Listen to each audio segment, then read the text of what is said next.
Khulafaur Rasyidin adalah para khalifah yang sangat arif bijaksana. Mereka adalah keempat sahabat Nabi yang terpilih menjadi pemimpin kaum muslimin setelah Nabi Muhammad SAW wafat. Khulafaur Rasyidin memegang kendali pemerintah Islam selama kurang lebih 30 tahun, dari tahun 632 sampai 661 Masehi, dan setiap khalifah mempunyai kebijakan yang berbeda-beda. Masa kepemimpinan Khalifah Abu Bakar As-Siddiq 11 sampai 13 Hijriah 632 sampai 634 Masehi.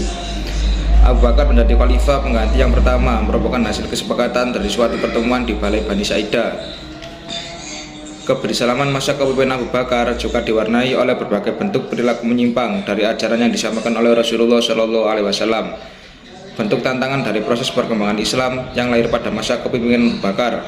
Yang pertama, perilaku murtad, yakni timbulnya kecenderungan banyak pihak atau berbagai suku melepaskan diri dari kekuasaan Madinah serta menolak untuk melakukan penghormatan kepada khalifah baru.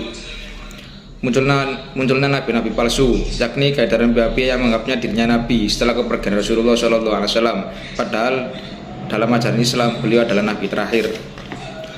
Hanya 2 tahun Khalifah Abu Bakar menjalankan amanah sebagai pemimpin umat Islam, dan masa singkat ini dihabiskan dengan menyelesaikan persoalan-persoalan dalam negeri, terutama yang datang dari kaum yang tidak lagi bersedia tunduk pada pemerintahan Islam.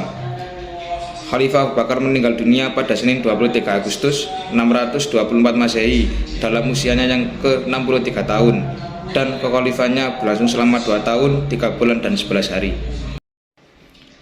Masa kepemimpinan Khalifah Umar bin Khattab 13 sampai 25 Hijriah atau 634 sampai 644 Masehi.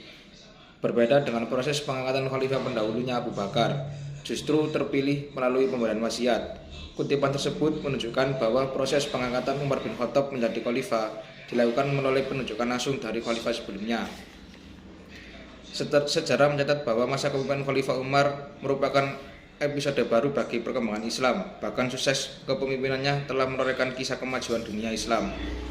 Yang pertama, mengadakan tarikh atau tahun Islam. Agama Islam ataupun bangsa Arab tadinya belum mempunyai tarikh atau tahun sendiri.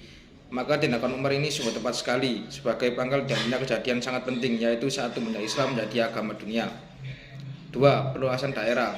Usaha Abu Bakar untuk melangkah keluar Jazirah Arab dilanjutkan dengan giatnya oleh Umar. Negara-negara di sekitarnya Jazirah Arab dilakukan semuanya: Suriah, Palestina, Armenia, daerah Laut Kaspia, Mesir, dan sebagian besar pantai utara Afrika. Masa kepemerintahan Utsman bin Affan.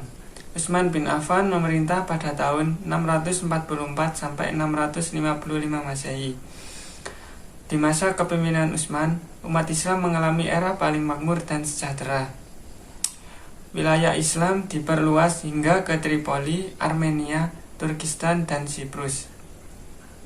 Namun di periode kedua terjadi perpecahan dan pemberontakan karena jabatan-jabatan strategis di pemerintahan diberikan Utsman kepada keluarganya dari Bani Umayyalu. Pada tahun 655 Masehi, sekitar 1.500 orang datang ke Madinah untuk memprotes kebijakan Utsman. Masa pemerintahan Ali bin Abi Thalib. Ali bin Abi Thalib memerintah pada tahun 655 sampai 660 Masehi. Ali bin Abi Thalib mengatasi pemberontakan dengan menarik para amir yang sebelumnya diangkat oleh Utsman. Ia juga mengambil alih tanah yang dihadiahkan Utsman kepada penduduk dengan menyerahkan hasil pendapatan kepada negara. Masa kejayaan Abu Bakar As-Siddiq. Yang pertama yaitu pemberangkatan Usama bin Zaid ke Suriah dengan perintah Rasulullah. Sebenarnya pasukan ini sudah dipersiapkan sejak zaman Nabi Muhammad SAW. Namun karena beliau wafat maka ditunda terlebih dahulu dan dilanjutkan pada masa pemerintahan Abu Bakar As-Siddiq. Yang kedua yaitu penaklukan Islam di berbagai wilayah seperti Persia dan Bizantium. Yang ketiga yaitu peperangan dengan kaum murtad.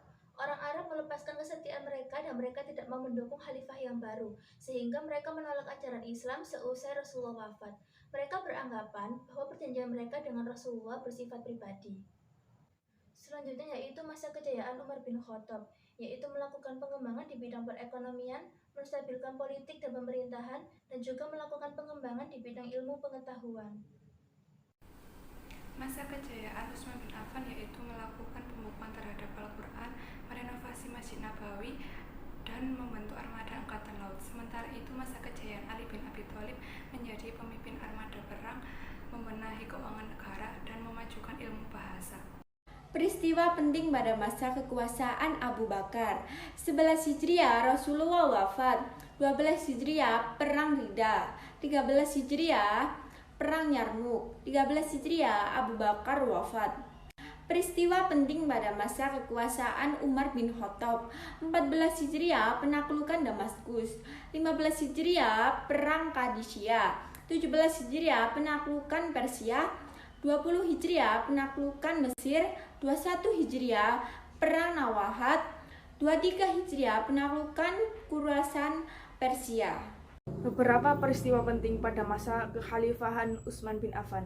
Pada tahun 27 Hijriah terjadi penaklukan di Tarablusi dan Afrika. Pada tahun 28 Hijriah terjadi penaklukan Siprus. 31 Hijriah terjadi perang Zatu Sawari. 32 Hijriah Khurasan kembali ditaklukkan, dan pada 35 Hijriah Utsman bin Affan wafat. Peristiwa penting pada masa Ali bin Abi Thalib. Pada tahun 36 Hijriah terjadi perang Jamal. Pada tahun 37 Hijriah terjadi perang Siffin dan Tahkim. Pada tahun 38 Hijriah terjadi perang Nahawan, dan pada 41 Hijriah Ali bin Abi Thalib wafat. Masa keruntuhan. Kebijakan-kebijakan Ali mengakibatkan timbulnya perlawanan dari gubernur di Damaskus, Muawiyah, dan terjadi perang Siffin.